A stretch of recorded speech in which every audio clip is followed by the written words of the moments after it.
कहानी की शुरुआत में हम दो अमेरिकन सोल्जर्स को देखते हैं जिनके नाम थे आइजैक और मैथ्यूज। ये वक्त है साल 2007 का, जब इराक और अमेरिका की लड़ाई खत्म हो चुकी थी। लेकिन इसके बावजूद आइजैक और मैथ्यूज को इराक भेजा गया था ताकि वो एक पाइपलाइन के कंस्ट्रक्शन पर नजर रख सकें, क्योंकि उन्हें खबर मिली थी कि जुबा नाम का एक इराकी स्नाइपर उस साइट पर काम कर रहे अमेरिकन वर्कर्स को मार रहा है। अब ये दोनों उस लोकेशन पर पहुंचे और झाड़ियों के बीच लेटकर अपने दुश्मन की तलाश करने लगे। देखते ही देखते 20 घंटे गुजर गए, लेकिन अब तक इन दोनों को कोई हलचल दिखाई नहीं दी और जुबा का भी कोई अता पता नहीं था। अब रेगिस्तान की भीषण गर्मी के चलते मैथ्यूज का सब्र खत्म होता जा रहा था और अब तक तो उसे लगने लगा था कि असल में यहाँ कोई स्नाइपर है ही नहीं और किसी ने उन्हें गलत इन्फॉर्मेशन दी है। वो आइजैक से कहता है कि हमें थोड़ा और आगे जाकर इस पूरे एरिया की छानबीन करनी चाहिए। इस पर आइजैक कहता है कि ऐसा करना एक बेवकूफी होगी, क्योंकि अगर जुबा यहाँ मौजूद है तो वो हमें जिंदा नहीं छोड़ेगा। यहाँ मैथ्यूज आइजैक से कहता है कि देख भाई, अगर जुबा यहाँ होता तो इन 20 घंटों में या तो वो हमें देख लेता या फिर हम उसे देख लेते। और रही बात इन बॉडीज की, तो मुझे लगता है कि इन लोगों को इराकी लुटेरों ने मारा होगा।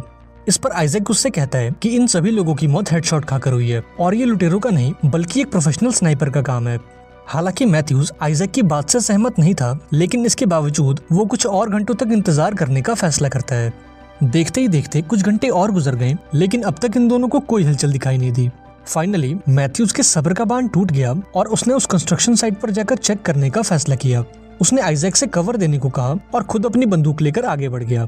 थोड़ा चलने के बाद जब मैथ्यूज साइट पर पहुंचा तो उसे चारों तरफ लाशों का ढेर दिखाई दिया, जिनमें से कुछ लाशें अमेरिकन सोल्जर्स की थीं और बाकी लाशें अमेरिकन वर्कर्स की।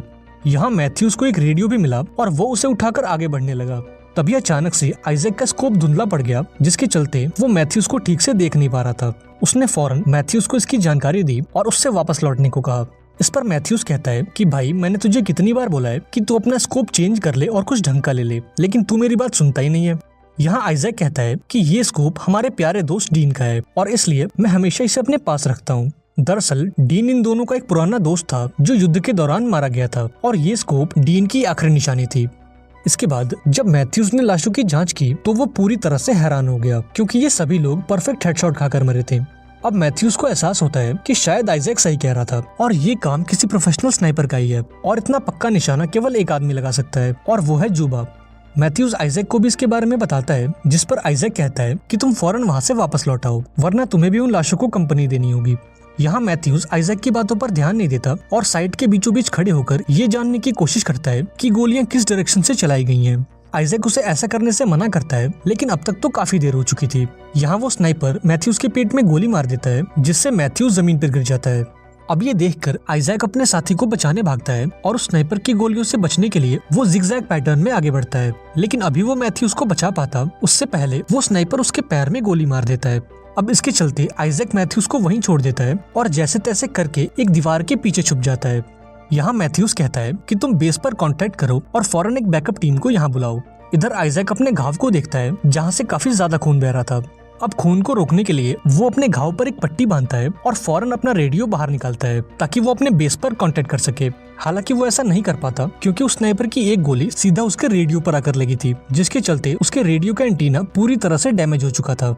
तभी आइजैक मैथ्यूज को देखता है, जो अपनी बंदूक तक पहुंचने की कोशिश कर रहा था। यहाँ आइजैक उससे कहता है कि तुम हिलना डुलना बंद करो, क्योंकि अगर स्नाइपर ने तुम्हें जिंदा देख लिया तो वो तुम पर एक और गोली चला देगा। हालांकि मैथ्यूज अब भी उसकी बात नहीं मानता और उस बंदूक तक पहुंचने की कोशिश करता है, लेकिन इस दौरान वो दर्द के मारे बेहोश हो जाता है। अब यहाँ आइजैक को एहसास होता है कि वो दोनों कितनी बुरी तरह से फंस चुके हैं और फिलहाल वो खुद को बचाने के लिए कुछ नहीं कर सकते। यहाँ आइजैक ने खुद को शांत किया और इस मौके का फायदा उठाकर उसने अपने पैर से गोली निकालने की कोशिश की, लेकिन ये काम इतना दर्दनाक था कि आइजैक दर्द के मारे वहीं बेहोश हो गया। वो कई घंटों तक ऐसे ही बेहोश पड़ा रहा और उसकी आंख तब खुली जब उसने रेडियो पर थोड़ी हलचल सुनी। यहाँ आइजैक को लगा कि शायद यूएस आर्मी उससे कांटेक्ट करने की कोशिश कर रही है और ये देखकर वो काफी खुश हो गया। इसके बाद उसने उन्हें सिचुएशन की पूरी जानकारी दी और एक बैकअप टीम भेजने को कहा।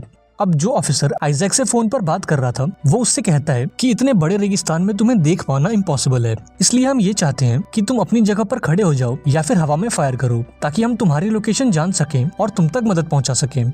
अब ये सुनकर आइजैक थोड़ा परेशान हो जाता है और उसे इस आदमी पर शक होता है, क्योंकि ये सारी चीजें करना प्रोटोकॉल के खिलाफ थी।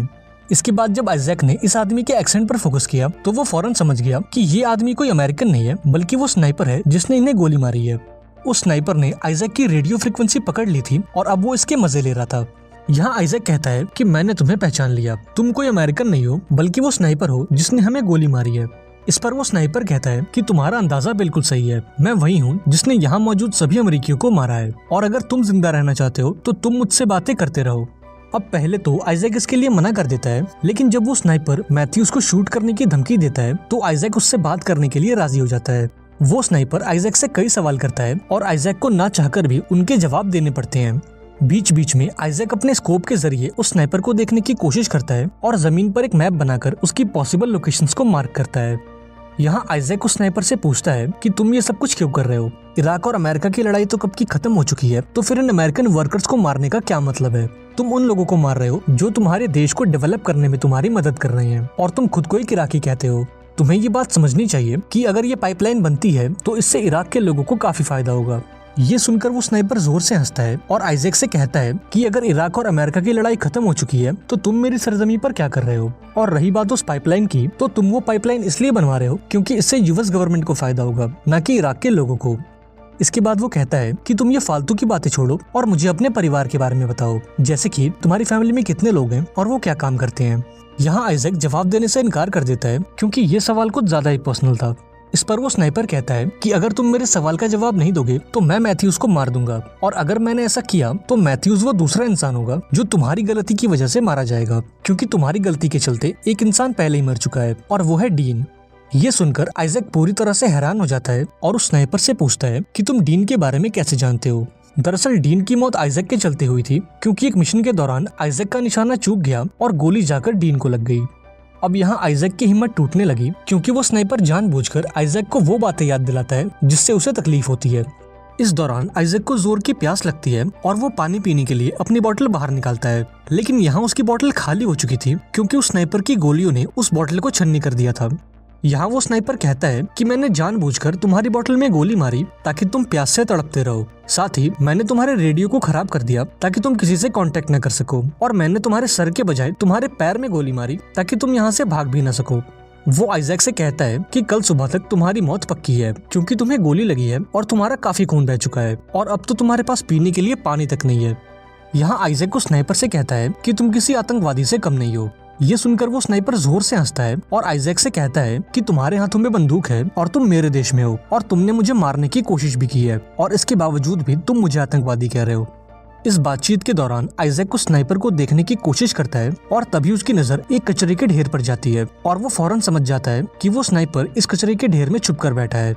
अब यहाँ आइजैक को एहसास होता है कि ये स्नाइपर कितना खतरनाक है, क्योंकि उस कचरे के ढेर में इतनी देर तक छुपे रह पाना कोई बच्चों का खेल नहीं है। यहाँ आइजैक उससे कहता है कि कहीं तुम वो इराकी स्नाइपर जुबा तो नहीं?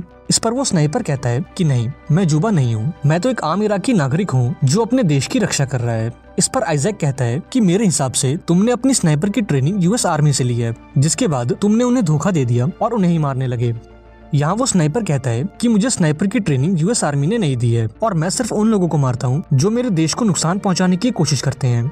अब धीरे धीरे आइजैक की हालत बिगड़ने लगती है और वो डिहाइड्रेशन के चलते जमीन पे गिर जाता है। यहाँ वो स्नाइपर कहता है कि अगर तुम मर गए तो मैं तुम्हारी खाल उतार लूंगा और तुम्हारी जबान काटकर तुम्हारे माथे पे चिपका दूंगा। अब थोड़ी देर बाद आइजैक के दिमाग में एक आइडिया आया और उसने एक लकड़ी पर अपना हेलमेट लगाकर उस स्नाइपर को डिस्ट्रैक्ट करने की कोशिश की।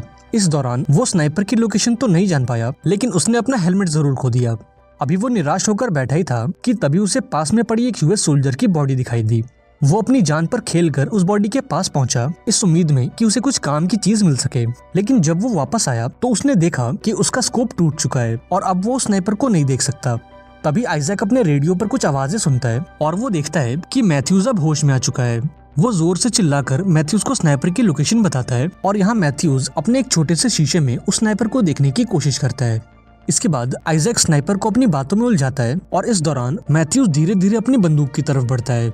यहाँ वो स्नाइपर बताता है कि आज से कई साल पहले वो इराक में एक टीचर हुआ करता था, लेकिन अमेरिका से युद्ध के दौरान उसके सारे स्टूडेंट्स मारे गए और तब से लेकर आज तक वो बदले की आग में जल रहा है। अभी ये बातें चली रही होती हैं कि तभी वहाँ एक छोटा सा तूफान आता है और इस मौके का फायदा उठाकर मैथ्यूज अपनी राइफल को उठा लेता है और जैसे ही तूफान शांत होता है तो वो उस कचरे के ढेर में कई गोलियां मारता है, इस उम्मीद में कि एक गोली उस स्नाइपर को भी लग जाए। लेकिन जब वो अपनी राइफल को रिलोड करता है तो वो स्नाइपर उस पर गोली चला देता है और गोली मैथ्यूज के हाथ पर लगती है। यहाँ आइजैक मैथ्यूज को दीवार के पीछे आने को कहता है, लेकिन अभी वो उस तक पहुंच पाता उससे पहले वो स्नाइपर मैथ्यूज को एक हेडशॉट देकर उसे मौत के घाट उतार देता है। अब मैथ्यूज को मरता देख आइजैक पूरी तरह से टूट जाता है और मरने से पहले एक आखिरी बार अपनी फैमिली से मिलना चाहता है।